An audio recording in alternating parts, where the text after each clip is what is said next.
E então acharam que eu poderia ser alguém que representaria bem os amigos, né? Então é uma alegria, Max, receber você, Elisiane, aqui e ouvir o depoimento de vida de vocês. Eu conheci o Max em julho de 2010, numa padaria alemã, lá em Campinas. Aí me falaram que tinha um rapaz pós-graduando chamado Max, do Amazonas, que queria estudar a Bíblia, né? Aí eu fui lá na padaria me encontrar com ele, saber o que ele realmente queria, né? Mas por algum motivo, talvez assim inconsciente, eu associei Max, padaria alemã, loiro, e cheguei lá, vi esse rapaz aí, típico moreno amazonense. E assim a gente desenvolveu e cresceu essa nossa amizade há 11 anos. E depois que vocês vão ouvir esse depoimento do Max Elisiane, vocês vão ver a seriedade desses amigos em relação à palavra de Deus, andar com Deus, né? E, ao mesmo tempo, nessa época, eu também buscava de Deus uma resposta, o que eu ia fazer da minha vida, né? Em relação se ficava em Campinas, se era já hora de sair ou não. E eu estava pedindo para Deus uma resposta. E aí Deus, através dos amazonenses que estavam lá em Campinas, Deus me deu aquela promessa de Isaías 54, muita gente conhece, mas para mim fez muito sentido no coração, que é: alarga o espaço da tua tenda, estenda-se o toldo da tua habitação e não o impeças. Alonga as tuas cordas, firma bem as tuas estacas. Por quê? Porque você vai transbordar para a direita e para a esquerda, e a tua posteridade possuirá as nações, e fará então que se povoem as cidades assoladas, né? Assim, os amazonenses lá em Campinas foram de muito ânimo para aquela turma, nos anos que eles ficaram lá. Eles eram presença assídua, e os campineiros podem provar isso, nas reuniões, nos estudos, nas festas, né? A gente convidava para o estudo, podia saber, será que vai muita gente? Bom, pelo menos os amazonenses vão chegar lá. E eles tinham muita sede de Deus, assim. Assim como Deus também certamente usou muito a turma de Campinas na vida deles, né? Por isso, quando a gente convidou o Max e a Elisiane para compartilhar conosco, a gente acredita realmente que esse depoimento de vida deles vai servir de grande ânimo e encorajamento para todos nós, e certamente vai fortalecer o nosso sentimento de pertencimento e unidade no corpo de Cristo entre as diversas turmas do Brasil aqui representadas, né? Tá certo? Então, Max, tem a palavra. E aí, no final, ou agora, não sei, Roberto, alguém poderia talvez fazer uma oração, né? Seria bom se alguém orasse, né, João? Sim. Fernanda Requião, acho que podia fazer uma oração, né, Fernandinho?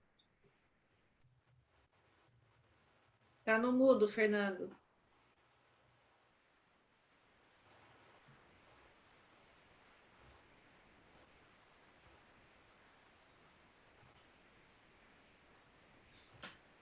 Querido Deus, nosso Pai, te agradecemos por esse dia e te agradecemos por essa oportunidade de ouvirmos o Max, a Elisiane, pelo testemunho deles, Pai, de como o Senhor transformou a vida deles no momento em que eles disseram sim ao nosso Senhor Jesus Cristo. Somos privilegiados, Pai, para estarmos aqui ouvindo os dois e te pedimos, Pai, que o teu Espírito Santo, vínculo do amor, os inspire, Pai, nas palavras e que resultem em frutos de motivação para cada um de nós. E te agradecemos muito, Pai, por essa disponibilidade deles. Obrigado, em nome de Jesus. Amém. Amém. Viu? Só para fortalecer a ideia de que no final, né, vai ter aberto espaço para as pessoas que quiserem perguntar, falar, né, fazer algum comentário. E todo mundo que for falar, seria bom, né, mencionar quem está falando e a cidade da onde vive, né? Tá ok? Max Não vai Elisiane, ter vocês têm lanche, a não, palavra. Johnny?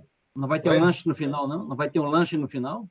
Então, a gente procurou um patrocinador, mas aí, rapaz, não sei, falaram que ia vir de Porto Alegre, os caras ficaram para trás, não sei, não ficou certo, mas vamos ver, quem sabe.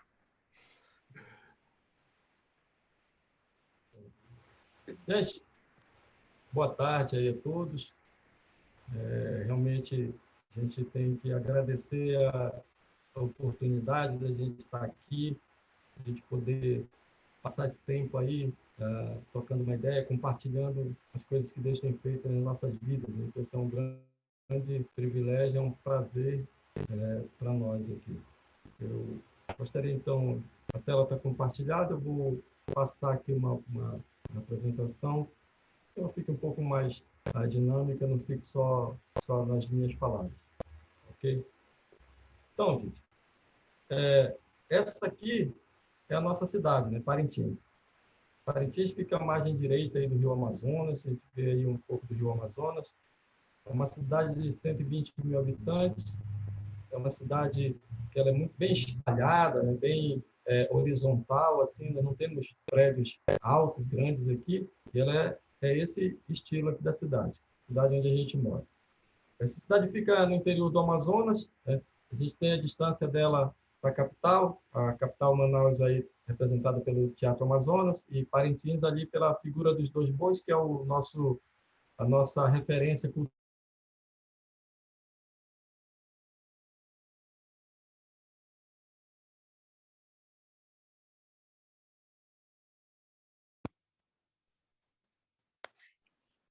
Lá tem o negócio do boi, né? Lembra do boi? Ah, é. Lembra? Aquela história dos dois bois. É o boi. O que eu fiz aqui, gente? Gente, é o seguinte, ó, essa situação aí, às vezes, ela acontece. Então, o que o Roberto já, até por precaução, fez?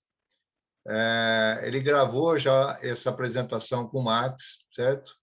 Caso ocorresse isso. Então, a gente espera um pouco, né? E se porventura isso perdurar, aí o Roberto vai colocar o vídeo, porque realmente é um depoimento que, independente se é ao vivo ou não, vale a pena ver, sabe? E também para que vocês não percam aí a vinda de vocês nesse sábado à tarde, né? Então, Roberto, eu acho que você poderia assumir aí o controle a partir do momento que você achar conveniente. Tá bom. Roberto, a Marjane sugeriu de desligar os vídeos, não sei se ajuda. Não, não é se isso. desligar. Não, não é isso. Acontece que a internet lá deles falha mesmo, né? É muito instável. E prevendo isso, ontem nós gravamos esse depoimento, que é muito interessante. Eu vou colocar para vocês aqui. Deixa eu ver. Um momentinho. Eles estão sem energia lá, Roberto? Bom, pelo menos a gente tem liberdade de tomar uma atitude, né? Viu só? Então, tá bom. Então, deixa comigo. Aqui.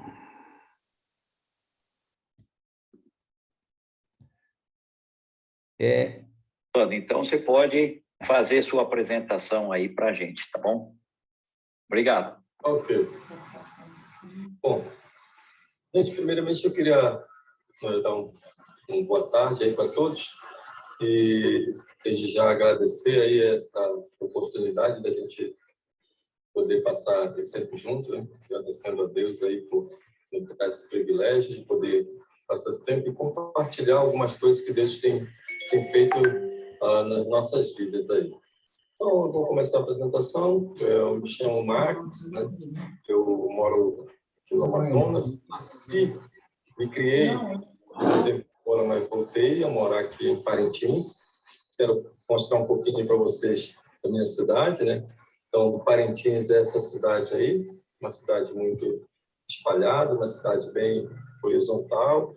E à direita a gente vê aí o Rio Amazonas, né? Então, a cidade fica às margens do Rio Amazonas, é uma ilha, portanto, temos água por todos os lados aí. A cidade tem aproximadamente 120 mil habitantes. A gente gosta muito daqui, por tudo que nossa história toda é aqui, né? Então, essa aqui é a nossa cidade, Parintins, ou pelo menos parte dela. Quanto à localização, ela fica aí no leste do Amazonas, a leste de Manaus, aproximadamente 420 quilômetros de Manaus. Manaus vou desligar aí que eu vou botar aqui, ó. Pelo Teatro Amazonas, e Parintins aí marcada com a nossa referência cultural, aqui que são os bois caprichosos garantidos, aí da brincadeira do boi bumbá. Essa distância aí, aproximadamente 369 quilômetros em linha reta, ou seja, de voo, aproximadamente 45 minutos de voo, de Manaus até Parintins. Se você fizer a viagem, então, de expresso, né, que são as lanchas, ela pode ser feita pelo rio em 8 horas, e também de barco, no sentido Manaus-Parintins, que é descendo o rio, são 18 horas, e o sentido inverso aí, que seria indo de Parintins para Manaus, são 24 horas, porque vai contra a corrente aí. Então, essa é a cidade onde a gente mora. Bom, como eu já falei, o meu nome é Max, eu tenho hoje 49 anos, né? E essa é a minha pequena família aqui. Eu, meu filho mais velho, aí, o Max Júnior, eu, minha esposa Elisiane, já minha companheira já há 33 anos, pelo menos, e o nosso filho mais novo aqui, o Eric. Aqui também nós temos os 2 filhos que já têm suas respectivas companheiras também. A Ana Terra, que é a esposa do Max Júnior, aqui a Elisiane e eu, e aqui a Yasmin, que é já noiva do Eric. Então, essa é aqui, sem a presença da Yasmin, mas já com a novidade aqui, que é a Maria Clara, nossa primeira neta, que é filha aqui da Ana Terra com o Max Júnior. Então, essa é a nossa netinha, está com 1 ano e alguns meses já, e a gente bem feliz por ter aumentado um pouquinho mais a família, né? Aqui, bom, essa aqui é a minha grande família, a família maior, vamos dizer assim. Aqui nós somos em 6 irmãos, 3 homens e 3 mulheres, né? A minha irmã, Zélia, Zeila, a outra, a mais velha aqui da turma, que é a Zelinda. Esse é o meu irmão mais velho, Augusto. Eu aqui, e aqui o irmão mais novo, que é o Marcos. Aqui nós temos a imagem do meu pai, que infelizmente já não está mais conosco, né? E a minha mãe. Então, essa aqui é a nossa família. Eu lembrei de colocar essa passagem aqui de Gênesis, porque ela mostra muito do que foi realmente essa experiência de vir para cá e compartilhar com a minha família, né? Por exemplo, ela diz: então Jacó disse à sua família, a todos os que com ele estavam: tirai os deuses estranhos que há no meio de vós e purificai-vos, e mudai as vossas vestes. Foi mais ou menos assim que eu me senti quando a gente começa a trazer para cá uma nova maneira, vamos dizer assim, de conhecer Deus, de se aproximar de Deus, de conhecer as Escrituras, né, que não fosse dentro de uma instituição religiosa, principalmente porque aqui é uma terra onde a religiosidade assim, é muito forte, né? Já foi muito forte o catolicismo, e eu venho, inclusive, de uma família católica, mas, como um todo, assim, uma religiosidade é muito forte. Então, trazer uma ideia de que a gente pode conhecer Deus fora de um ambiente institucionalizado é realmente um desafio para qualquer pessoa, e para mim não foi diferente, justamente porque minha família sempre foi muito religiosa, assim, principalmente católica.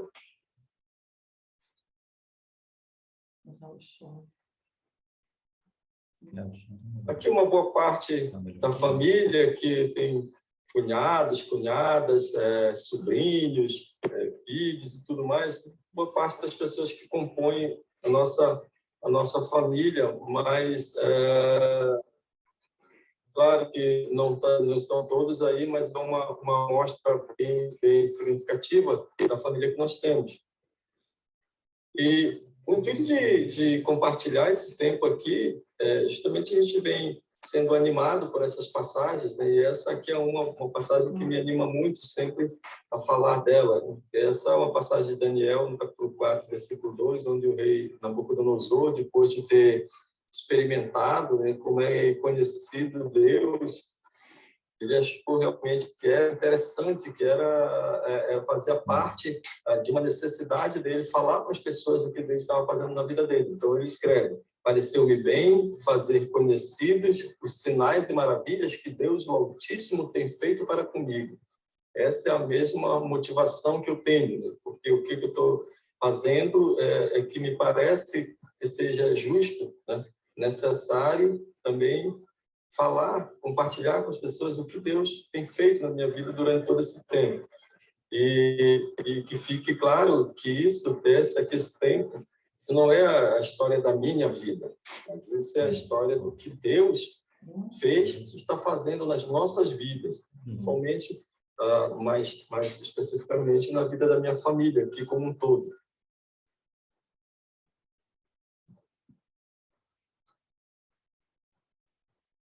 Bom, então vou começar a falar um pouco da minha infância.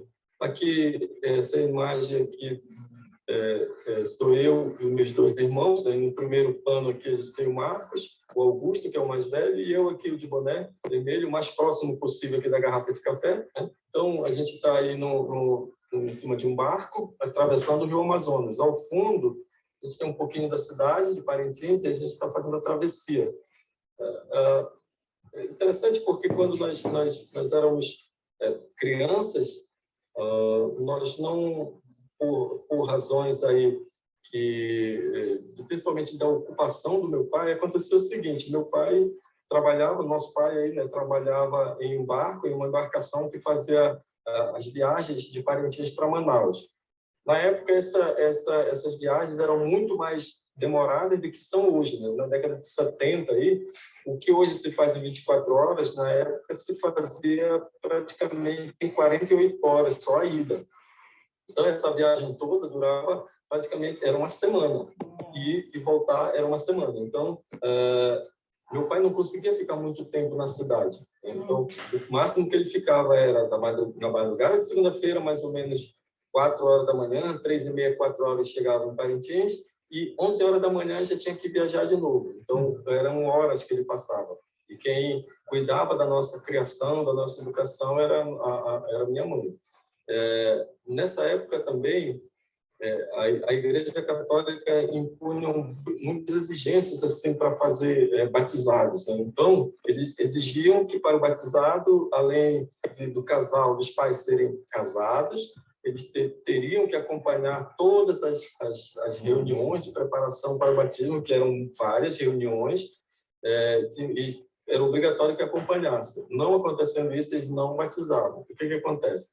O pai não poderia, não podia, não tinha como se ausentar, ficar um dia a mais aqui na cidade, que significava ficar a semana toda. E ficar a semana toda era uma semana sem trabalho. E alguns dias eram algumas semanas. Então, ele corria o risco de ser mandado embora. Ele não tinha essa opção de ficar. E por conta disso, o tempo foi passando e a gente foi acabando não conseguindo, minha mãe não conseguiu que a gente fosse batizado. E a gente ficou assim, sem se batizar. Mais para frente, nós mudamos de bairro, e no novo bairro aí a gente, enquanto menino, quando os outros meninos descobriram assim que a gente não era batizado, né? Aí vinha aquelas brincadeiras de menino, né? Então, se você não é batizado, você não é filho de Deus, você é pagão, né? vai para o inferno e tudo aquilo. Isso era uma coisa que para a gente hoje adulto não mexe, mas quando você é criança, você mexe muito com vocês. Socialmente não é bom, né? Então, era uma coisa que pesava, pelo menos para mim, pesava bastante. Mais para frente, já o Marcos já acabou sendo batizado praticamente com 14 anos, mas eu e o Augusto, por opção, mais tarde, a gente optou por não querer se batizar mais, né? Mas essa condição aí acabou fazendo com que a gente não se aproximasse muito da igreja, né? Então, a gente não tivesse muita participação nesse ambiente religioso.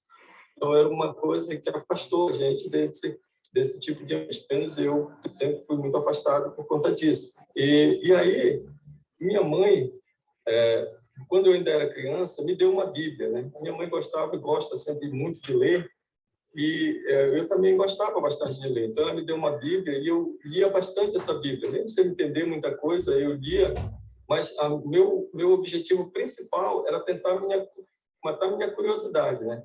E se você não for batizado, você pode ser filho de Deus? Essa era a minha grande busca, assim, né? Então, eu li a Bíblia, curioso para saber se lá em algum momento eu iria encontrar alguma coisa que dissesse que o fato de eu não ter sido batizado, eu me tirava o direito de ser filho de Deus, né? E isso eu nunca encontrei, mas eu sempre via. Então, como eu disse, isso daí me afastou bastante do ambiente, desse ambiente religioso, e eu nunca tive vontade, e também olhava a igreja, olhava o padre, pastores e tudo, com muita desconfiança, né? Eu não poderia entender como que uma igreja, eu era uma criança, como que uma igreja que é de Deus, que é do amor, que é tudo isso, poderia me manter afastado de lá, poderia me deixar de fora só pelo fato de eu não ser batizado. E por outra, eles que não quiseram me batizar, né? Então, essas coisas me deixou bem desconfortável e assim me manteve afastado da igreja por conta disso. E aí o tempo foi passando, acabou a gente chegando aí na adolescência, né? Essa adolescência aí foi um período difícil, um período bastante difícil, porque eu já com 16 anos tive problemas, comecei a beber, né? Tive problema com álcool, realmente me enveredei por esse caminho, então eu comecei a beber bastante e junto com isso foi várias coisas assim, consequência do álcool. Eu parei também de estudar, eu abandonei a escola, né? Também como consequência disso, eu tive vários problemas de relacionamento, esses problemas de relacionamento principalmente dentro de casa, assim, com meus irmãos, com meus pais, e também fora de casa, né? Com colegas, com amigos e outros lugares e tudo mais, eu tive bastante problema com isso.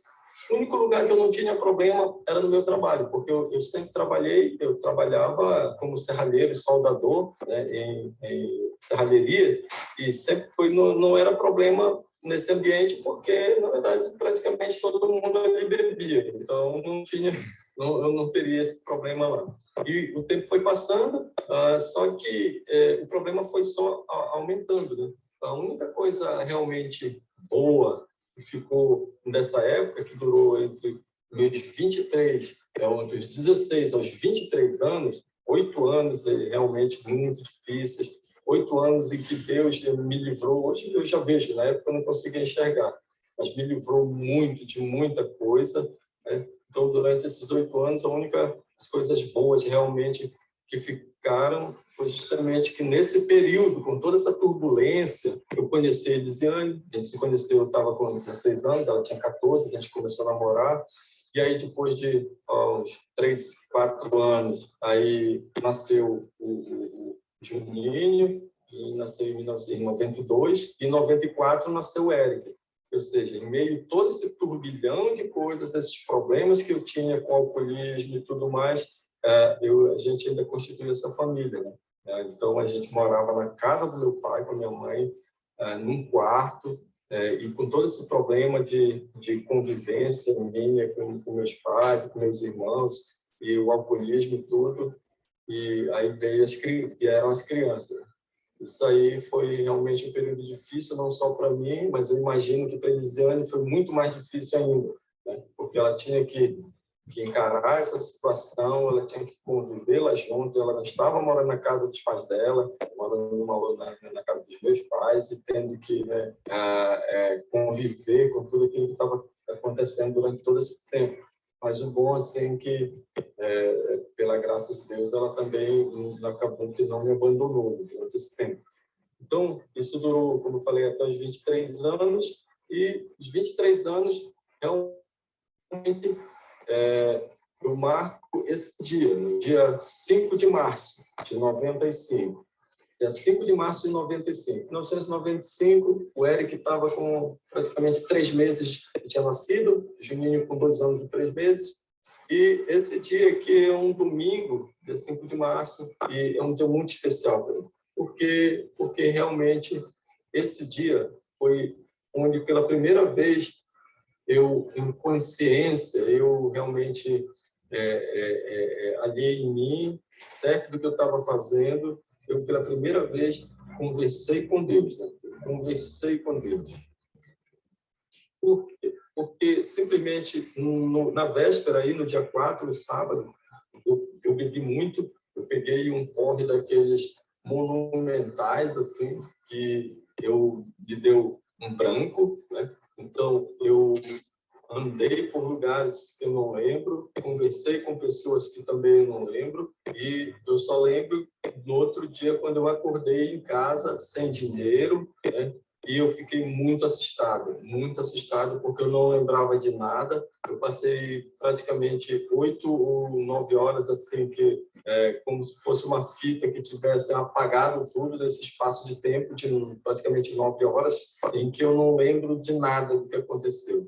Eu fiquei muito assustado, porque eu comecei a imaginar as piores coisas, o que poderia ter acontecido, né? O que poderia ter acontecido nesse intervalo de tempo. Poderia ter me envolvido em confusões, poderia ter sido acidentado, poderia ter cometido alguma coisa com alguém, então muita coisa poderia ter acontecido, porque eu era um cara muito difícil de lidar também. Eu sempre não tive muita paciência, e aqui ali eu estranhava com alguém, então eu gostava de jogatina, da sinuca, essas coisas, e então era muito propício assim, eu me meter em confusão. Então, eu fiquei com muito medo nesse dia.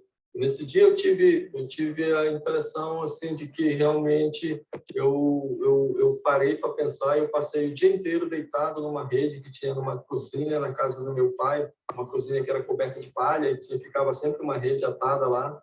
E eu deitei nessa rede, passei o dia todo deitado e pensando, né? Remoendo o que tinha acontecido nos últimos 8 anos lá.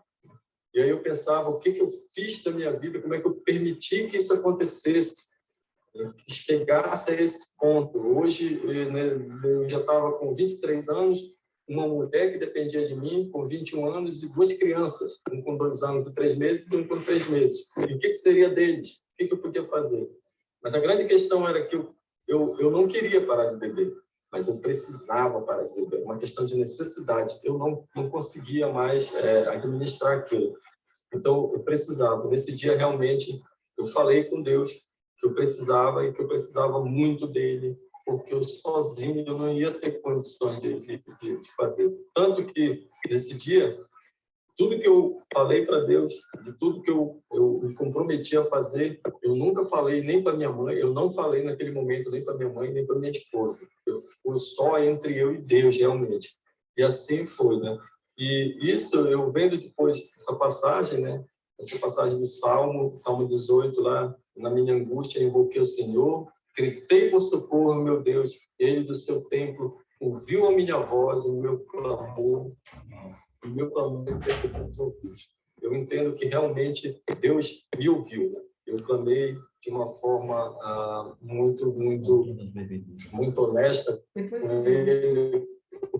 Eu nunca tinha buscado ele dessa forma, mas eu vi que eu tinha muita necessidade. Eu não tinha condição de administrar essa situação, tanto que eu pensei primeiro em procurar um grupo de alcoólicos anônimos logo na semana seguinte, mas ao mesmo tempo eu pensei que talvez não fosse uma boa ideia, porque eu não tinha segurança de que eu ia conseguir ficar sem beber por pelo menos um final de semana. Então fui deixando passar, então eu fui conseguindo, né, com a ajuda de Deus, assim, a superar, né?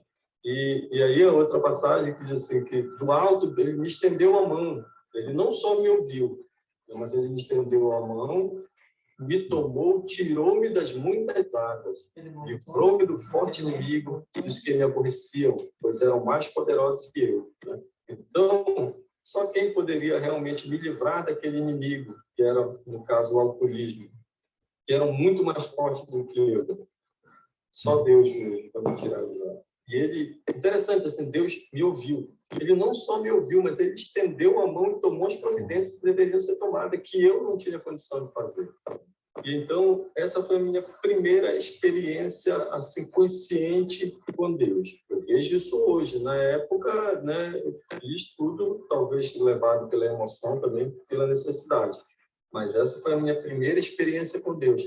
E eu penso assim, que a medida da nossa fé, ela não é dada pelo tanto de estudo bíblico que você faz, do tanto de grupo que você participa, ou tanto da Bíblia que você lê, mas das experiências que você tem com Deus, né? As verdadeiras experiências que você tem com Deus. Aí é dada a medida da nossa fé, né? Aí que a nossa fé vai realmente crescer. E aí Deus me tirou dessa condição, me ajudou, e eu comecei, então, a fazer aquilo que eu tinha me comprometido com ele, que era cuidar da minha família e cuidar daquelas crianças, daquela mulher que precisava de cuidados, e eu não tinha, até aquele momento ainda, dado essa resposta. Então, eu abandonei a bebida, né, com essa ajuda, muito difícil, não foi nada fácil, e eu fui conseguindo, então, reconstruir a nossa vida. Nesse tempo aí, gente, eu trabalhando, consegui dar um dinheiro, construindo uma casa de madeira, mudamos para essa casa, que hoje a gente mora até hoje ainda, né? Já não é mais de madeira, mas a gente é o mesmo endereço,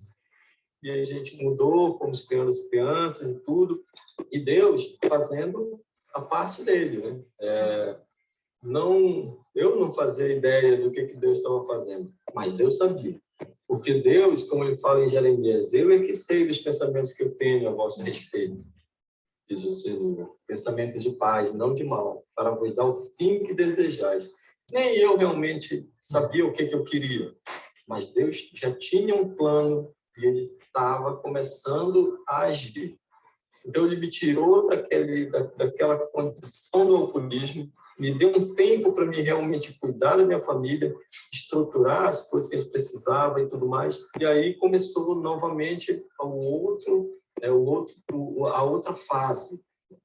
Bom, em 2001, eu já estava com 29 anos, aí, então eu voltei à escola, voltei a estudar, começar o ensino médio novamente. E voltei porque o meu irmão, né, Deus usando aí as pessoas, usando os eventos, usou o meu irmão mais novo, inclusive o Marcos, e o Marcos foi quem me matriculou, foi na escola, conseguiu a vaga e só foi me avisar, olha, tu vai estudar porque eu já te matriculei e, inclusive, eu assinei lá como sendo teu responsável. Tá, tudo bem, então vamos lá, eu vou estudar. E aí voltei à escola.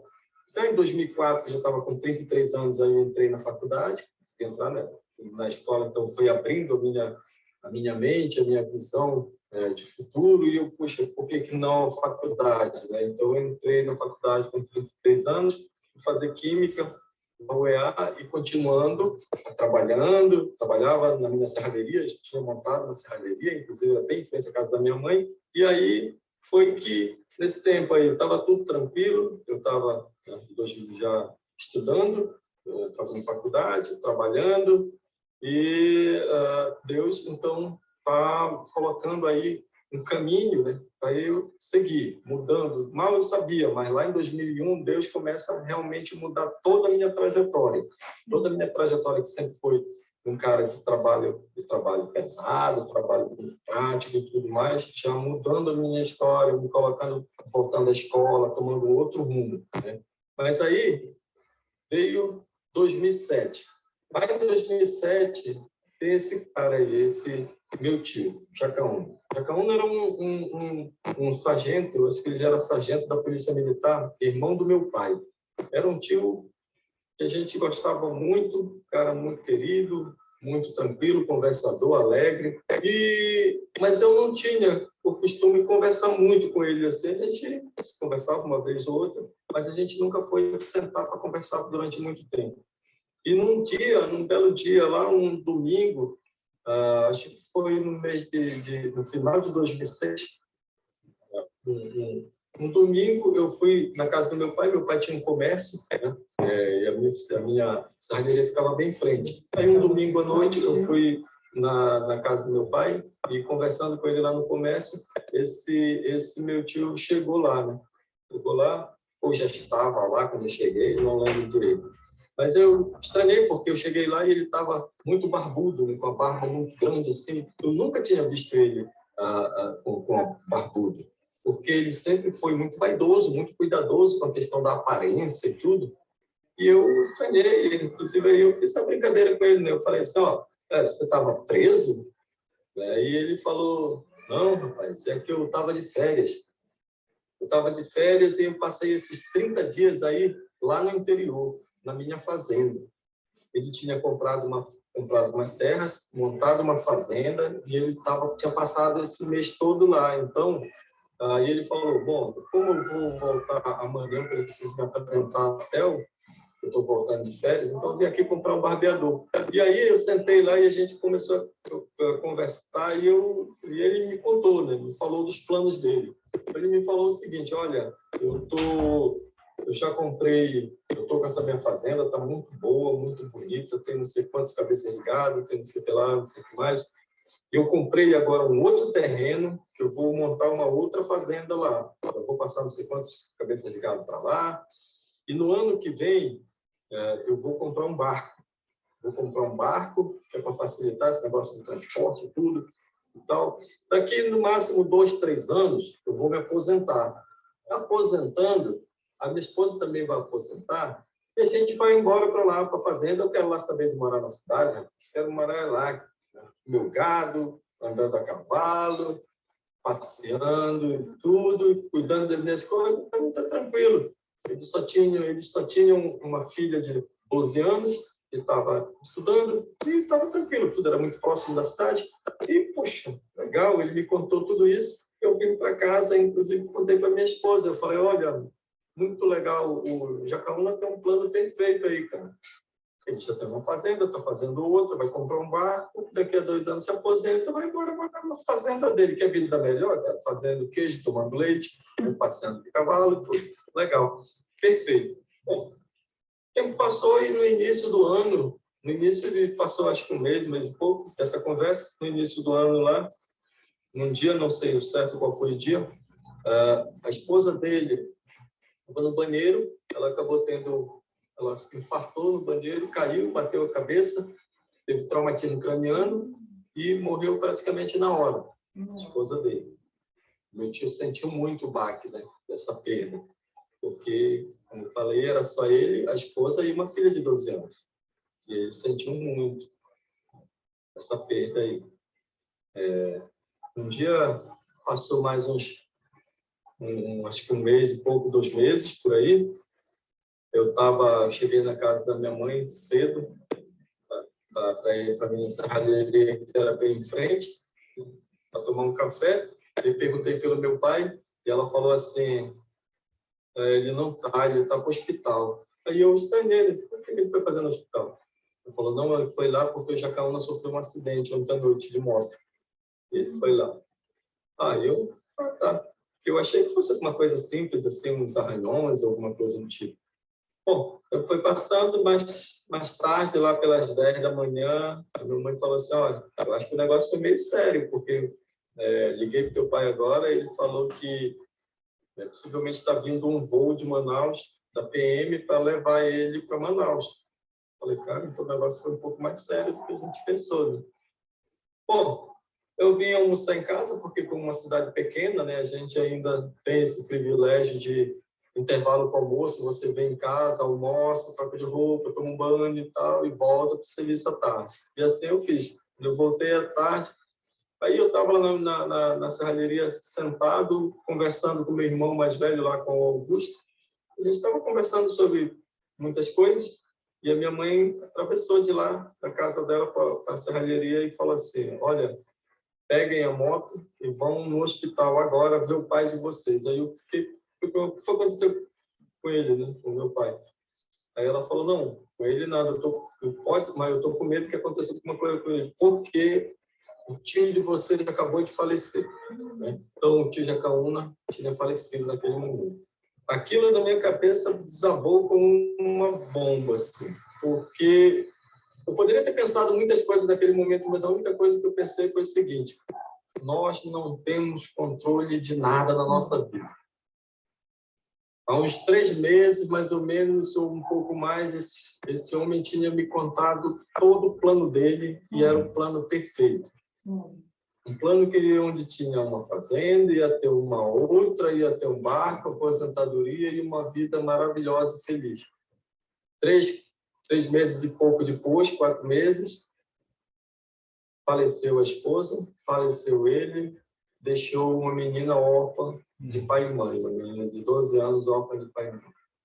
Isso mexeu muito comigo. Isso foi uma situação que mexeu demais comigo, me perturbou muito. Então, eu deixei passar os dias, né, os primeiros dias, e depois eu procurei minha mãe e falei para ela, né? Falei, olha, eu estou com um problema aí. E aí ela perguntou, o que é? Eu falei, então, eu estou pensando que eu preciso muito me aproximar de Deus. E eu já estou atrasado. E eu não sei como é que eu faço. Porque a senhora sabe que eu não gosto muito desse negócio de padre, que eu não confio muito em pastor, então não sei como é que eu vou fazer. Eu falei assim, olha, pode fazer assim, vai na igreja, ela é muito católica, minha mãe, né? Vai na igreja, assiste lá a celebração, mas só traz de lá aquilo que tu achar que deve trazer. Te preocupa com o negócio de bispo, padre, não sei quem, que eu vou... Não. Vai, traz de lá só aquilo que realmente é importante. Eu entendi que aquilo, então, era uma coisa boa de ser feito, né? Que realmente, naquele momento, era uma boa saída, era uma boa estratégia. Então, a partir dali, eu conversei com a minha esposa e a gente passou a fazer o nosso programinha de final de semana. Então, a gente ia na igreja nos domingos e depois da igreja a gente saía para comer uma pizza, ela e as crianças. Então, por um tempo, aquilo foi muito bom, foi bem legal, assim, a gente... Mas a importância de ter conversado com o Jacaúna justamente foi essa. Novamente, Deus usando pessoas, usando eventos para te chamar, para te mostrar as coisas que você, de forma natural, não consegue ver. Então, foi importante por isso, da gente entender da nossa fragilidade, da nossa pequenez, e de como a gente não tem poder e controle sobre nossas vidas. E a morte pode vir como um ladrão a qualquer hora e levar você. Então, você precisa estar espiritualmente preparado para isso, né? Fazer paz com Deus e tudo mais. Então, essa foi a lição que o Jacaúna me deu, assim, né? Contou comigo, me contou todos os planos dele e depois permitiu que eu visse tudo aquilo que ele planejou. Eram os planos dele, mas não eram os planos de Deus. Então, a gente ficou vivendo assim, né? Indo na igreja, com as crianças, pensando na vida de uma forma já um pouco diferente. Bom, o tempo foi passando, né? 2008, então, eu concluí a graduação, né? No final de 2008, eu prestei seleção, então, para o mestrado, e eu prestei seleção para um mestrado em biotecnologia, que era na Universidade do Estado, e esse seria em Manaus, e para engenharia química também, que seria na Unicamp, em Campinas.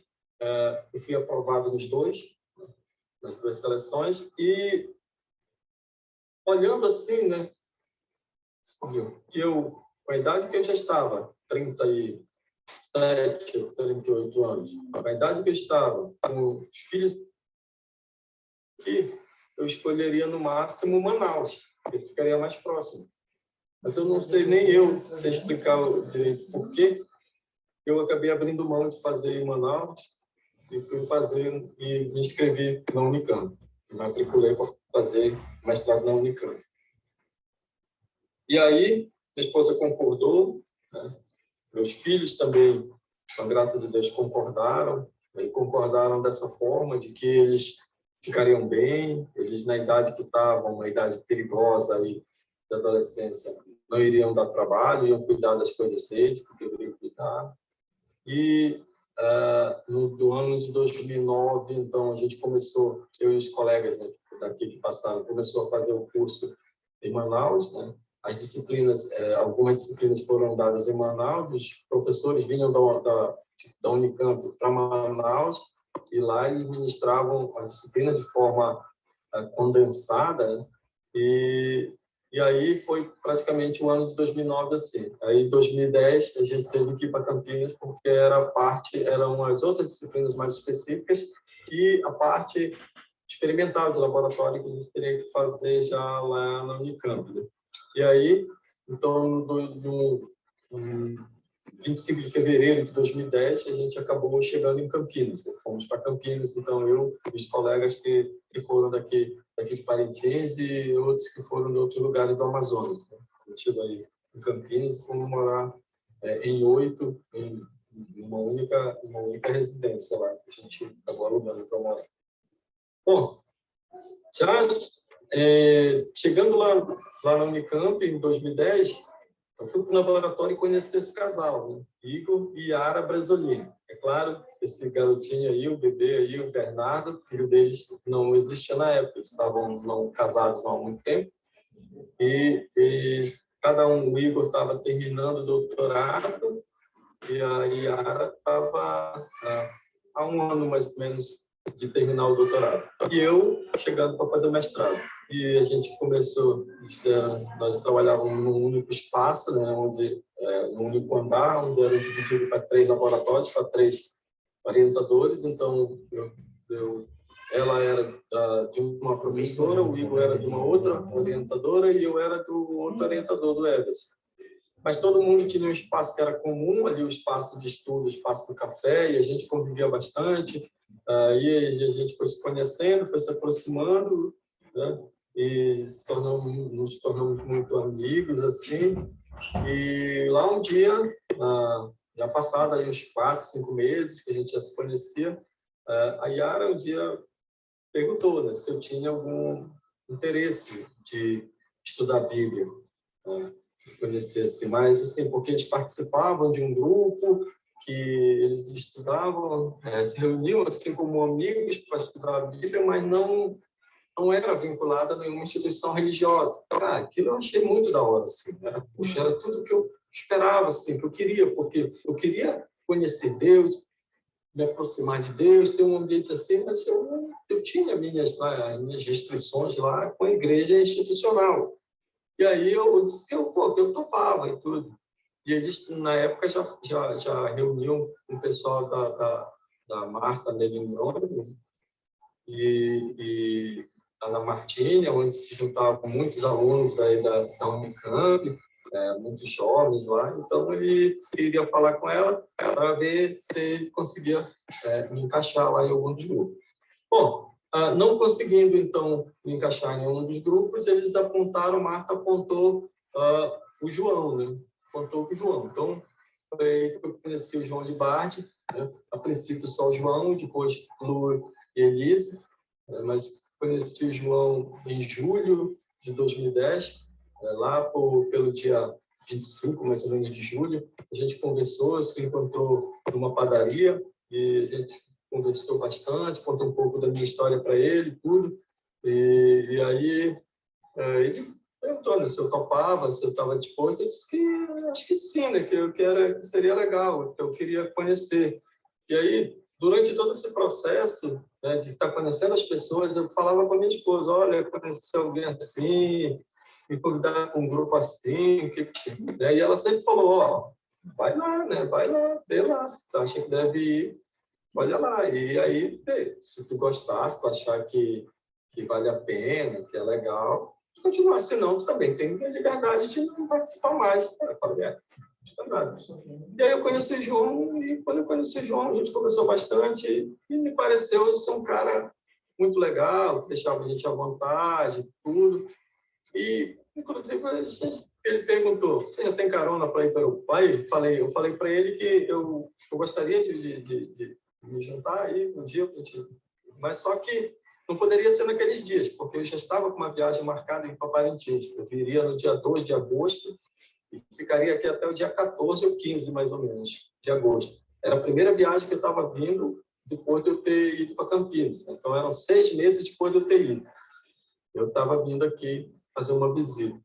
E aí ele falou, você já tem quem te leve no aeroporto? Eu falei, tem o Igor com a Yara, vão me levar lá. Ele disse, então, quando você voltar, eu vou te buscar. Eu vou te buscar no aeroporto, lá em Viracopos.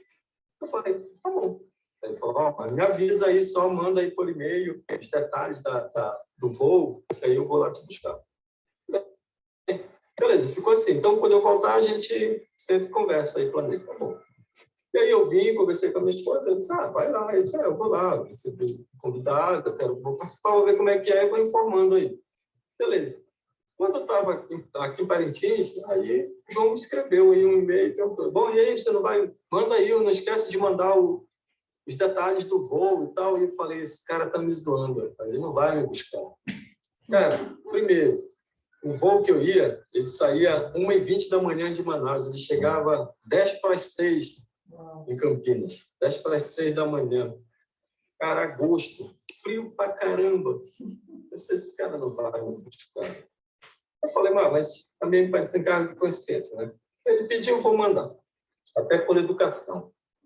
Aí eu mandei, né, os detalhes do voo, tudo. E quando eu voltei, eu desci, eu cheguei no saguão lá, que eu olhei, para minha surpresa, João tá lá, né? 10:06 da manhã, frio pra caramba, e o João tava lá. Eu falei, tá de sacanagem. Digo, rapaz, esse cara é um cara diferente. Não é igual as pessoas que a gente está acostumado a conviver, a encontrar.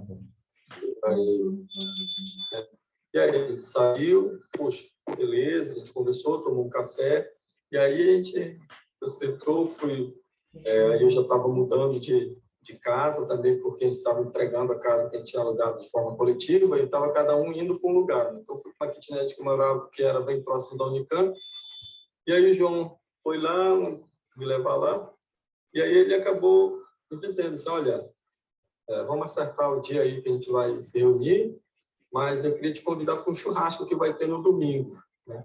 No domingo, esse churrasco vai ser na casa da Rafaela com o Chiquinho, assim, então, mas eu venho te buscar aqui e a gente vai lá. Eu falei, beleza, então vamos lá. Então, esse foi o primeiro contato que eu fui ter com a turma, né? Então, essa foto não é a foto do evento que eu fui, de um outro evento, mas muitas pessoas que estão aí nessa imagem estavam nesse churrasco primeiro. Então, no domingo, passou lá onde eu morava o João, a Lu e a Elise, me acompanharam, eu segui para lá, então a gente sempre foi para o churrasco. Bom, tinha bastante gente, foi chegando bastante gente, e coisas que eu observei e pontuo aí, né? Primeiro, a maneira com que eu fui acolhido, foi muito bem recebido, muito bem acolhido, né? As pessoas sempre conversando muito, me dando muita atenção, isso foi muito legal. A maneira que o Alex Dyer, quem apresentou o estudo nesse dia, e ele falou sobre a oração, né?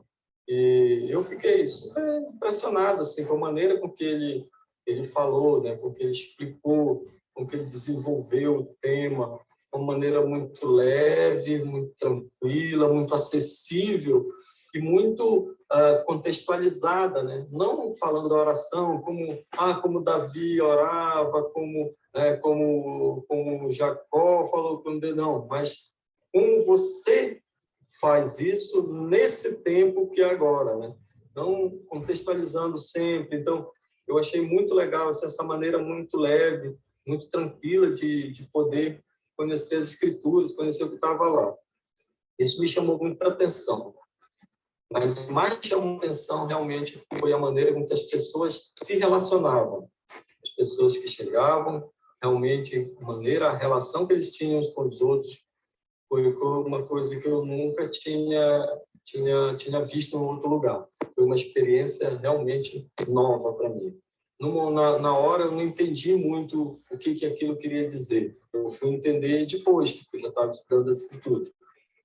E quando eu cheguei cheguei na kitnet que eu morava, já à tarde, né, quando o João me levou de volta, eu fiquei muito impressionado com o que eu tinha visto lá e com o que eu tinha sentido lá naquele momento, compartilhando aquele tempo com aquelas pessoas. E eu fechei a janela, puxei a cortina e tudo, e eu chorei bastante. Eu tive muita vontade de chorar nesse dia, né, por tudo aquilo que eu tinha visto ali. E aí eu liguei para minha esposa, falei para ela tudo que eu tinha visto, tudo que eu tinha presenciado, sentido ali naquele momento, e que era aquilo que eu queria para nós. Eu queria para mim, para ela, para nossa família, que aquilo realmente era uma coisa muito boa.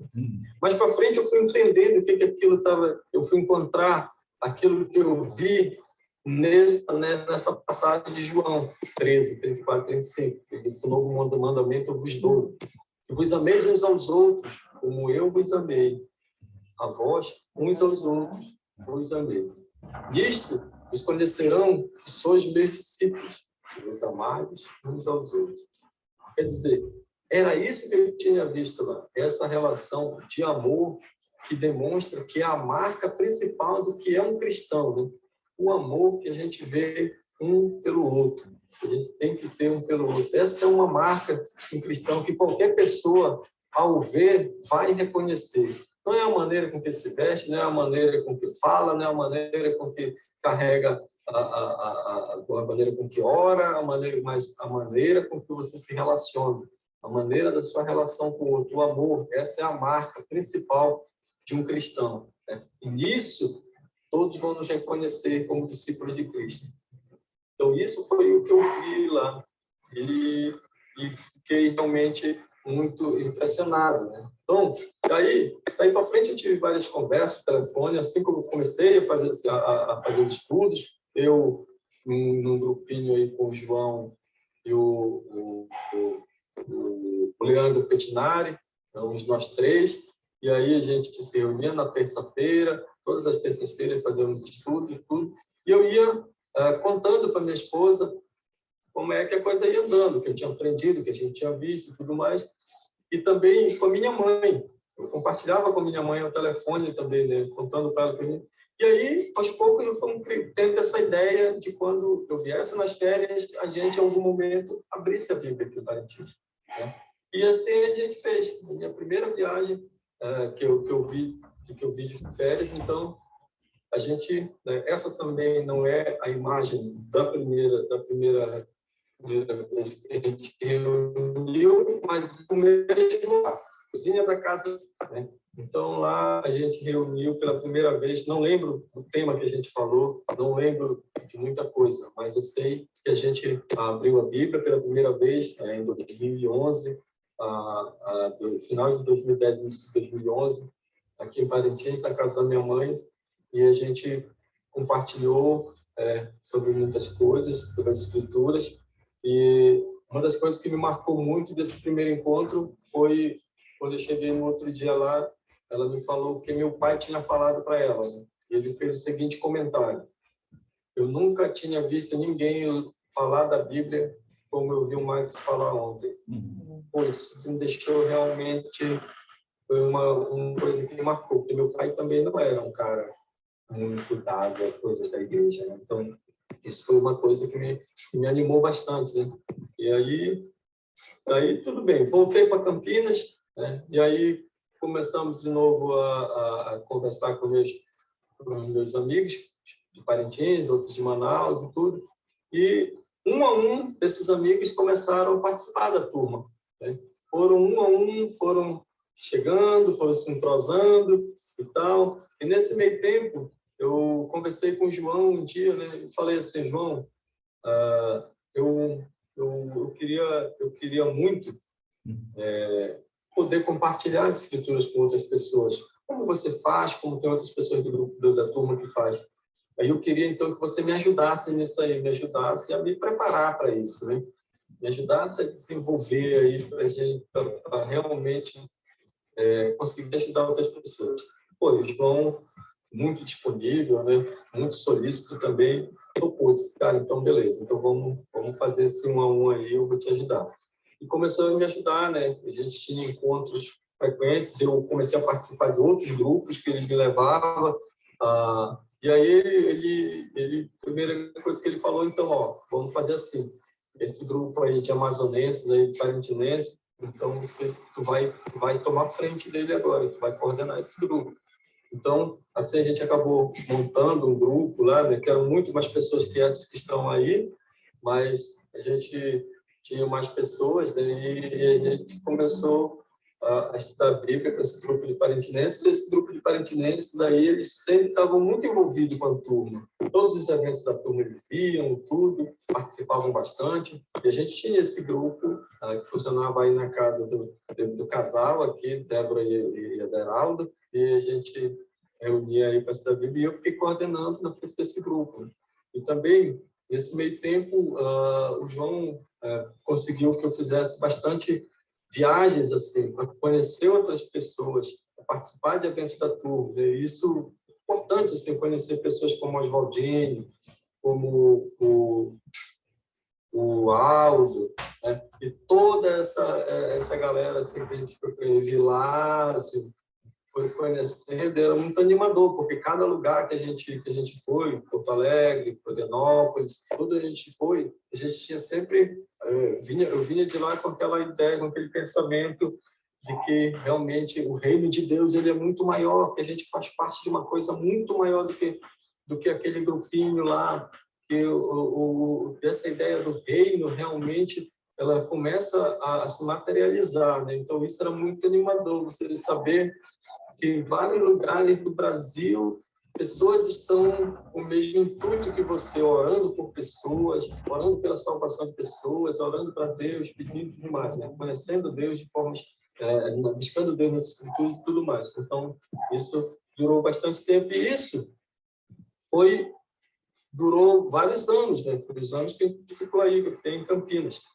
Durante esse tempo, os encontros aqui em Parintins continuavam, do mesmo jeito. De 3 em 3 meses, 4 em 4 meses, quando eu vinha, a gente reunia e passava tempo nas escrituras. Isso foi por bastante tempo também. Bom, em 2015, eu voltei de Campinas, passei um período de uns 3 ou 4 meses aqui em Parintins, mas logo tive que mudar. Aí eu fui para Itacoatiara, passei mais uns meses lá, e depois fui para Presidente Figueiredo, que é uma cidade que já fica do outro lado de Manaus, mais ou menos uns 500 quilômetros de Parintins, né? E a saga continuou.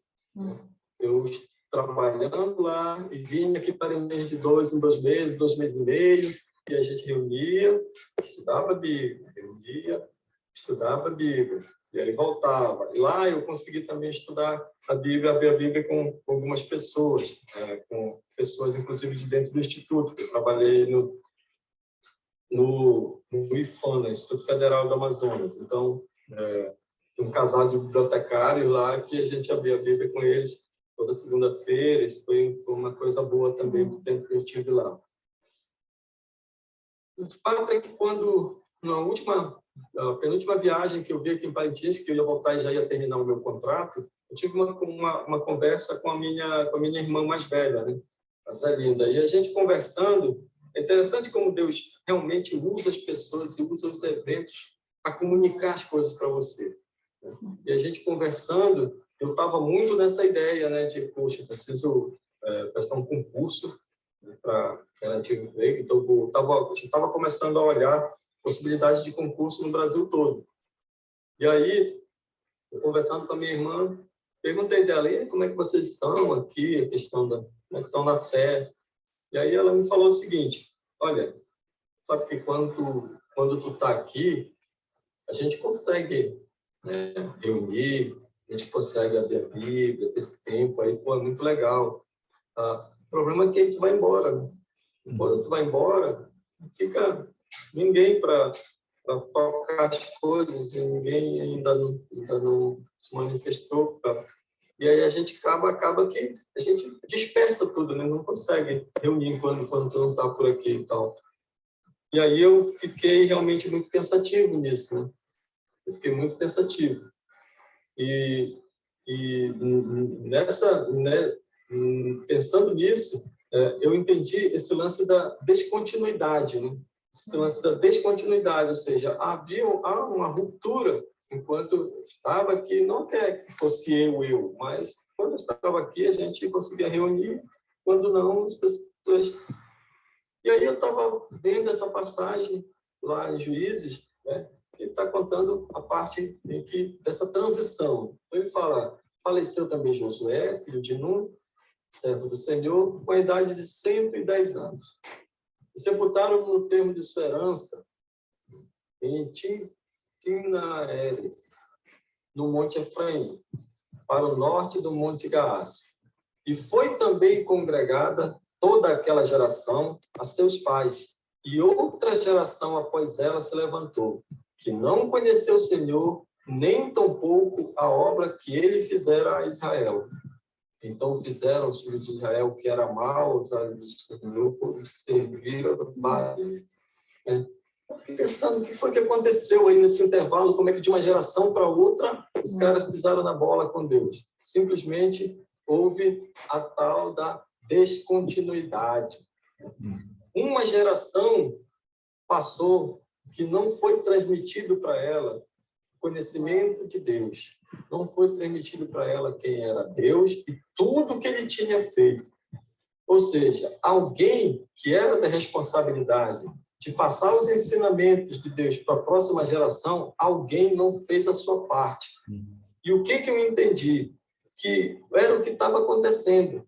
A gente tinha um grupo, mas quando a gente não estava aqui, o grupo dispersava. E a possibilidade de acontecer que a próxima geração não conhecesse nada da história que a gente tinha com Deus, pudesse também esquecer de uma vez e ir para esse lado. Então, eu entendi que eu tinha realmente, não só, eu tinha muita responsabilidade, né, com esse grupo, porque como é que Deus tinha colocado um grupo desse, né, nas nossas mãos, um trabalho que era legal e tudo, e a gente tinha responsabilidade sobre isso. E aí eu lembro de outras passagens ainda, né, essa de Mateus 25:15. E a um deu 5 talentos, e a outro 2, e a outro 1. A cada um segundo a sua própria capacidade. Que Deus não coloca a todos com o mesmo talento, com o mesmo ofício, com o mesmo, né, com a mesma... Mas, assim, cada um, Deus mune com essas ferramentas. E Ele me deu as ferramentas. Que nem todos dos que estavam aqui tinham essas ferramentas, mas eu tinha, né? Que Ele me deu segundo a minha própria capacidade. Então, Ele me deu, Deus me formou para isso, Deus me deu a oportunidade de fazer licenciatura, para virar professor, ter didática, para explicar as coisas, né? Ter maneiras de explicar. Então, eu tinha as ferramentas que Deus tinha me dado.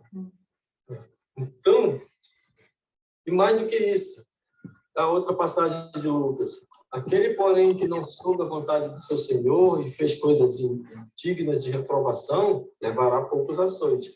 Mas aquele a quem muito foi dado, muito lhe será exigido. Aquele a quem muito se confia, muito mais lhe pedirão. Ou seja, eu tinha responsabilidade, Deus tinha me dado ferramentas e eu seria cobrado disso em algum momento. E eu tinha muita responsabilidade sobre esse trabalho que não era meu, mas era era um trabalho de Deus. Então, eu tinha responsabilidade sobre isso. Quando eu li essas passagens, pensei no que minha irmã tinha dito, então eu tomei a decisão de que realmente eu não iria mais procurar um curso fora de Parintins, e que eu viria para Parintins para dar continuidade naquilo que Deus tinha colocado, para dar suporte nessa turma. Eu conversei isso com o João, e aí assim a gente fez, né? Só que tudo tem um preço, isso não foi fácil, foi uma decisão que... A decisão até foi fácil, mas tudo que implicava ela não era uma coisa fácil, porque eu vim para cá, foi em 2018, 2019 ainda não tinha um emprego fixo, mas estava dando algumas disciplinas para a universidade do estado, viajando para alguns lugares para dar essas disciplinas, mas aí ficar aqui tinha lá o seu preço, né? E o que eu tinha que pagar era esse preço, conviver com o desemprego, conviver com todas as limitações e pensar que realmente eu estava sendo subutilizado, tudo aquilo que eu aprendi da minha formação e tudo mais, estava sendo subutilizado.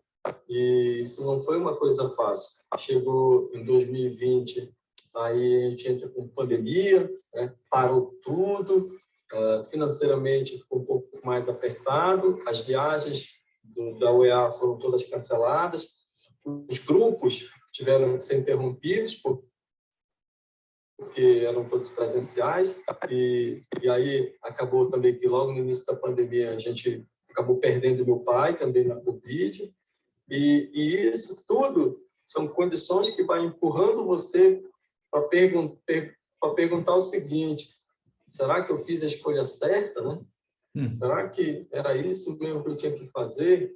Mas quando ele decidiu que iria fazer isso, iria ficar, era debaixo das mãos de Deus, confiando de que Deus estava trazendo a gente para aquilo e que Ele iria nos dar as ferramentas, né? E que Ele iria nos dar o sustento e Ele ia fazer, era debaixo da mão dele que a gente tinha que estar. E eu confiei muito em Deus, confiei muito em Deus. E aí, acabou que agora, depois de bastante tempo, eu consegui um trabalho agora, estou dando aula para o curso de ensino superior, Faculdade de Tecnologia, e a gente está bem feliz com isso.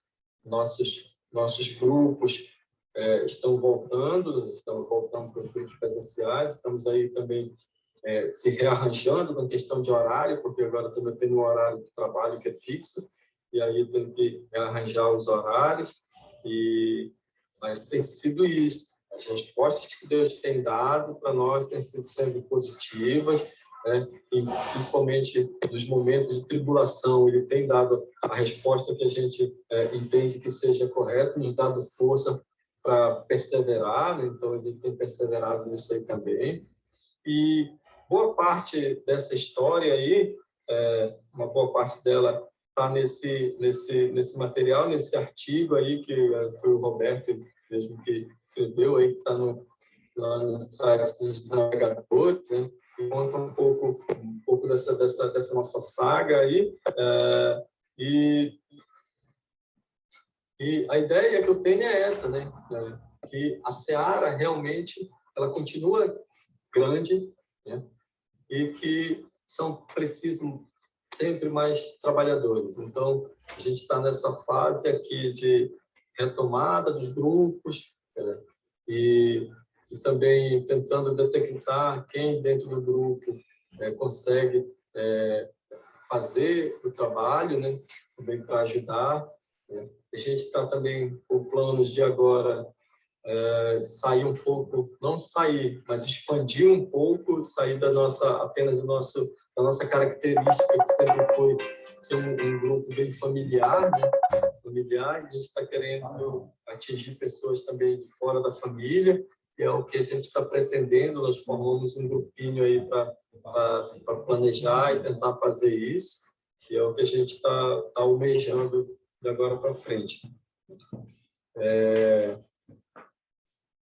Nos momentos difíceis, né? A gente sempre gosta de pensar nesse versículo aí de Josué, né? Deus fala para ele, quando Josué também se sentiu fraco para fazer aquilo que Deus estava mandando ele fazer, para assumir as responsabilidades que ele tinha que assumir, né? Então, Deus fala para ele: olha, não te mandei eu ser forte e corajoso. Não temas, nem te espantes, porque o Senhor, teu Deus, é contigo por onde quer que andares, né?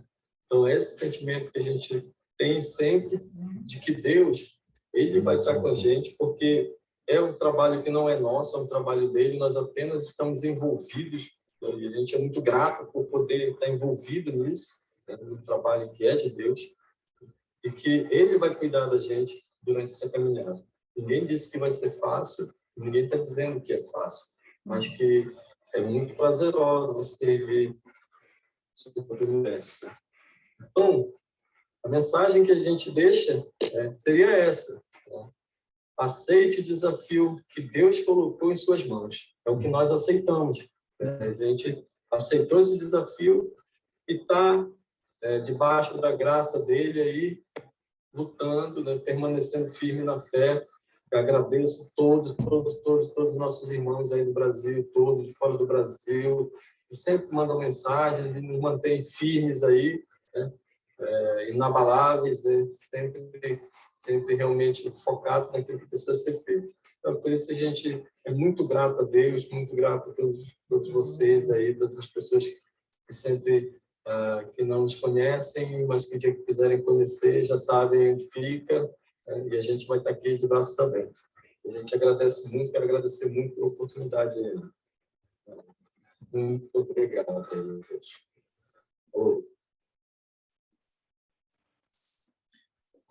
Então, gente, o Max, espero que vocês tenham gostado aí. Você viu que a modernidade tem que ter alguma vantagem.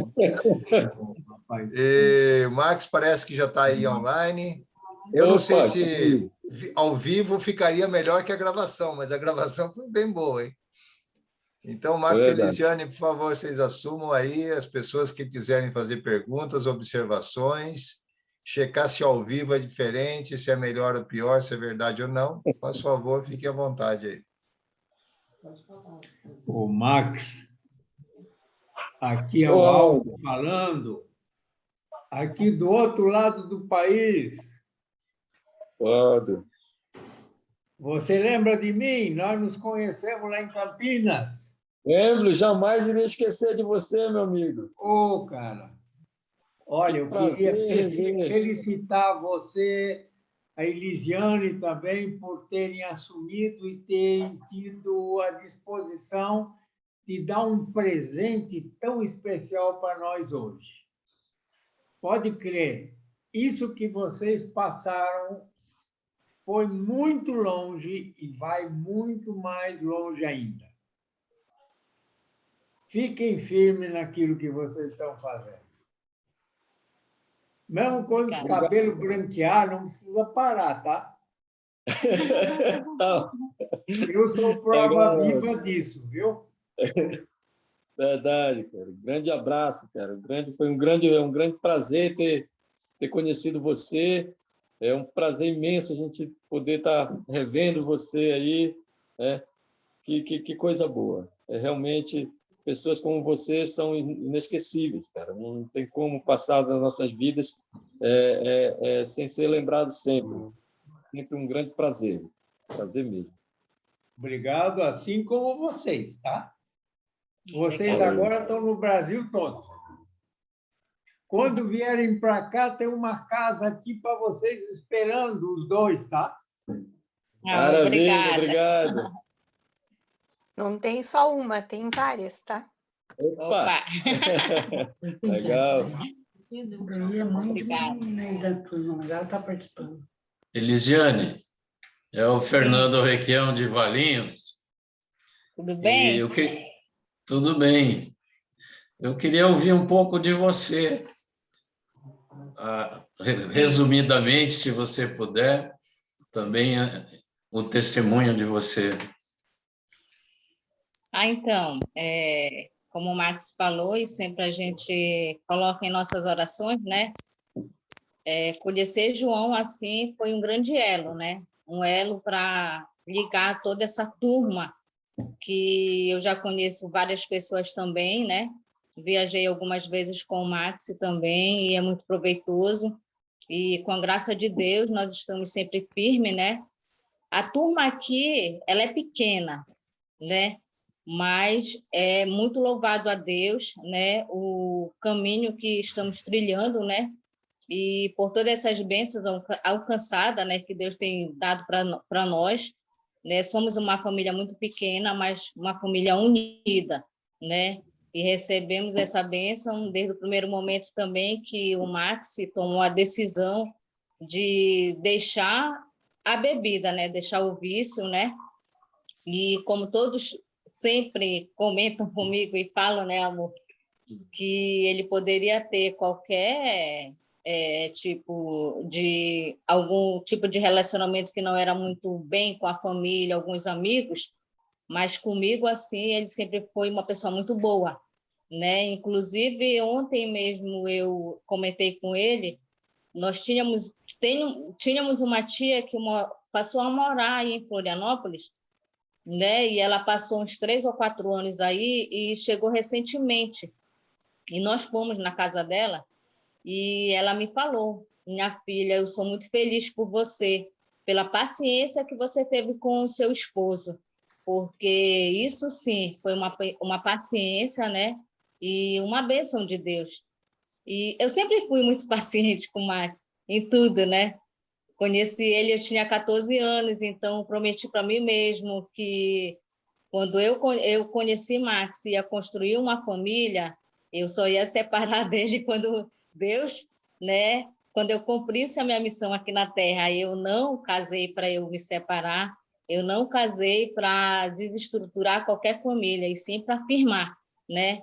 E no meio desse tempo do nosso relacionamento, tivemos 2 filhos, né? Na qual o Max já apresentou, né? Que é o Max Júnior e o Eric, né? E no longo desse caminho tudinho, Deus sempre veio dando muita sua graça, né? E deu 2 filhas do coração para a gente, que é a Ana Terra e a Yasmin, né? Minhas noras. E o maior presente de Deus em todo esse caminho foi ele ter nos presenteado com a nossa neta, que é a Maria Clara, né? É um docinho de pessoa, eu costumo sempre falar que é um doce de pessoa. Mas essas coisas todas são bênção do Senhor, né? E eu sempre apoiei o Max em tudo aquilo que ele vem construindo, vem fazendo, vem alcançando, né? A gente sempre manteve firme na fé, né? E estamos com um pequeno grupo, né, Max? Porque nós tínhamos um grupo maior, que é mais família, né? A gente sempre tem buscado bastante por isso, mas com a pandemia as coisas se resumiram mais restrita ao encontro, né? Mas nós temos um grupo já de 5 ou 6 pessoas que é para ver se a gente consegue expandir, pegar outras pessoas, se relacionar cada vez mais e apresentar sempre um milagre e a graça de Deus que Ele nos deu, né? De graça, porque eu acredito que tudo isso é de graça e a gente tem que agradecer todos os dias.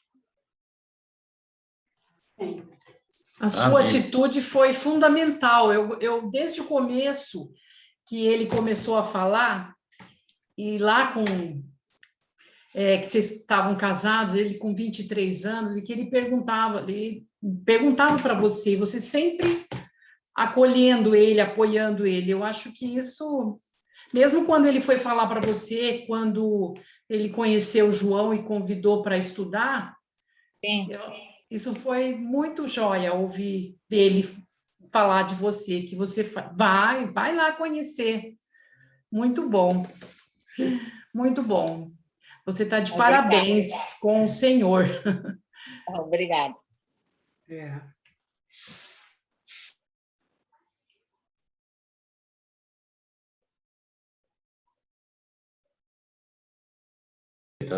Tá, peraí, desculpa, Fernando, queria falar. Muito importante, Max, eu achei, assim, para mim, quando você perguntou para sua irmã como que eles ficavam quando você saía. E o retorno dela foi fundamental, né, para você. Tomar uma decisão. Achei isso também muito bom ouvir. É interessante, né, como a gente vem percebendo assim como que Deus vai usando as pessoas e usando os eventos para realmente te esclarecer aquilo que você de forma natural não consegue ver. Mas também acho que é importante que a gente esteja sensível para isso, né? Porque senão a gente passa atropelando tudo e nem percebe os detalhes. Né? E está justamente nos detalhes que está o negócio. E quando eu tive essa conversa com ela, nem ela lembra direito. Mas assim, eu sou muito detalhista com essas coisas. E quando a gente teve essa conversa com ela, isso me chamou bastante atenção, né? Quando ela me falou. E eu lendo as escrituras, aí as coisas foram se juntando. E aquilo foi mexendo comigo. Disse, cara, tem responsabilidade sobre isso. Né? Isso é uma responsabilidade pior. E o mais importante disso, você vai ser cobrado por isso, né? Eu sinceramente, tenho minhas preocupações, né? Eu tenho que me cuidar. Então, eu tenho que zelar também. Então, é isso, você vai ser cobrado. Sabe? Já que eu vou ser cobrado, o cara tem que fazer direito. Né? Oi, Maxi. Oi, Elisiane. Fábio e Epa. Suzana. Tudo bem? Beleza? Estamos falando aqui da Alemanha agora. Ai, que legal. Então, achei muito legal esse ponto também que a Jovelina comentou, né? E me tocou também isso, né? Essa decisão, né? Porque geralmente, assim, a gente pensa no contrário, né? Vamos sair, né? E aí foi decisão de ficar. E como assim Deus cada um é um indivíduo, né? E como ele trata individualmente cada situação, e que bacana ver a sensibilidade assim de vocês, né, para tomar essa decisão. Me lembrou até umas passagens assim, né, que tinha uma pessoa que queria ir com Jesus e falou: "Não, mas vai lá e fica na sua cidade". Né? Então achei muito legal isso aí, muito bacana, viu? Anima bastante a gente. Nem sempre Deus tem um plano para cada um. De repente o seu foi para ir para um outro lugar, ir para um outro país, e ajudar outras pessoas lá. Mas para mim era diferente. Volta para a tua terra, porque é lá que estão precisando. Você tem coisas lá. É lá. Você tem que ir. Então, para cada um, o plano é diferente. O plano não é igual para todos. Né? Não existe, nesse caso, isonomia. Cada um plano diferente. Então... Ô, Max, é Vilásio. E aí, Vilásio? Aqui de Recife.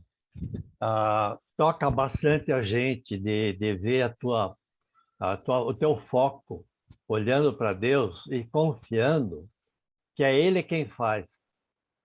Com certeza. Ele fala em Isaías 60, 22, que o menor virá a ser 1000, e o mínimo uma nação forte. Então, vocês estão experimentando a transformação da vida de pessoas que começou na vida de vocês. Então, essa experiência que vocês têm passado é para compartilhar com outros a confiança que Deus faz. Então, fico muito animado de ver como vocês enfrentaram essa. O senhor gostaria de aproveitar o momento aqui, antes que as pessoas vão saindo, que o pessoal aí de Parintins pudesse se apresentar aí, Max, você pudesse olhar para a tela e ver quem tem. Eu estou vendo que a Rubi está aí com a família, né?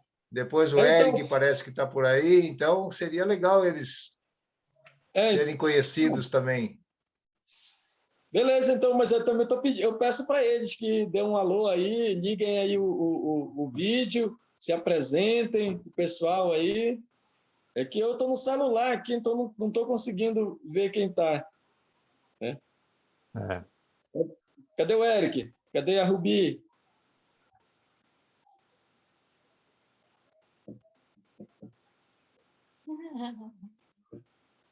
Oi, todo mundo. Oi, boa noite. Boa noite. Amor. Boa noite. Saudade mãe, saudade pai. A gente fica muito feliz, né, pelo papai estar compartilhando a história dele.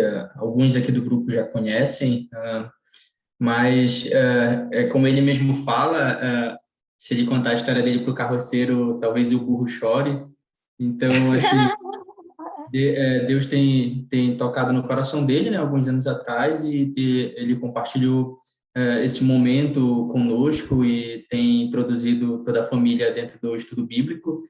E hoje a gente mora em Florianópolis e acompanha o estudo bíblico junto com o professor Antônio Carlos, e a gente tem aprendido bastante e esperemos que as coisas retornem e tenha esse contato presencial com os demais. Beleza.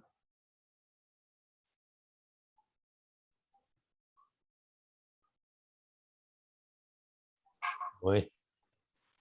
Oi. Cadê o Juninho para se manifestar? Não está aí, não? Precisa só ver se o som está ligado aí, ó. Max Júnior apareceu. Oi, Zeila. Oi, tudo bem, Zeila? Apresenta a família aí pra gente. Tá sem som, Está Zeila. sem som, Zeila. Precisa clicar aí no... Embaixo.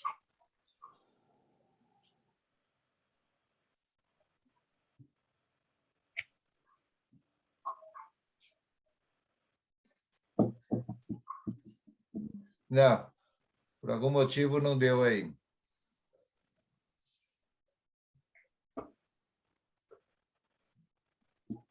Mas tudo bem, Max, você aí olhando, só apresentar mesmo que ela não consiga falar, só para a gente aproveitar o momento, né?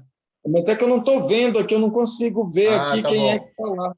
Fala aí. Tá certo. Eu estou vendo agora numa imagem aqui. Bom, eu estou vendo aqui a Zeila, estou vendo o Augusto, meu irmão, o Marcos, a minha mãe e a Zelinda, minha irmã mais velha. Então, nós temos aí meus 4 irmãos, né? A mais velha, que é a Zelinda, a Zeila, que é a caçula, e os dois meus irmãos também, que me ladeiam, né? Que é o Augusto, que é o mais velho, e o Marcos, que é o mais novo que eu. E a nossa rainha. E a minha mãe, que está lá também, acompanhando. Estou vendo aqui uma foto que eles mandaram agora. É verdade. Ela também foi muito importante, João. Minha mãe assim, é uma referência para mim, né? Porque é a pessoa que é mais sensata e mais sábia que eu conheço, assim. E todas as decisões que eu tive que tomar, assim, eu sempre consultei ela e sempre tive uma resposta sensata ao longo desse caminho todo. É uma das pessoas que faz a gente pensar assim, como é importante você orar pelas pessoas, né? Como é importante você orar pelas pessoas, mesmo que a pessoa não precisa saber que você está orando por ela. Quando eu vi a me livrar assim, do alcoolismo, mesmo sem eu ter falado nada para minha mãe, muitos anos depois, eu fui descobrir que ela orava todos os dias por isso. Sim. Ela orava todos os dias para que Deus me livrasse do alcoolismo, né? Então, como foi importante ela ter feito isso, né? A gente nem imaginava, mas pessoas estavam orando por mim para que eu me livrasse do alcoolismo. Então, por isso é importante que a gente continue orando por pessoas, né? Orando pelas pessoas, aquelas que a gente conhece e aquelas que a gente não conhece, mas Deus sabe quem é e sabe da necessidade de cada um, né? Então, acho que é importante a gente estar orando e intercedendo por outras pessoas. Bom, em função do horário aí, são 6h40. Vamos dar espaço para 2 pessoas que queiram falar e aí encerramos. Pode ser, ou não? Beleza. Tá tranquilo.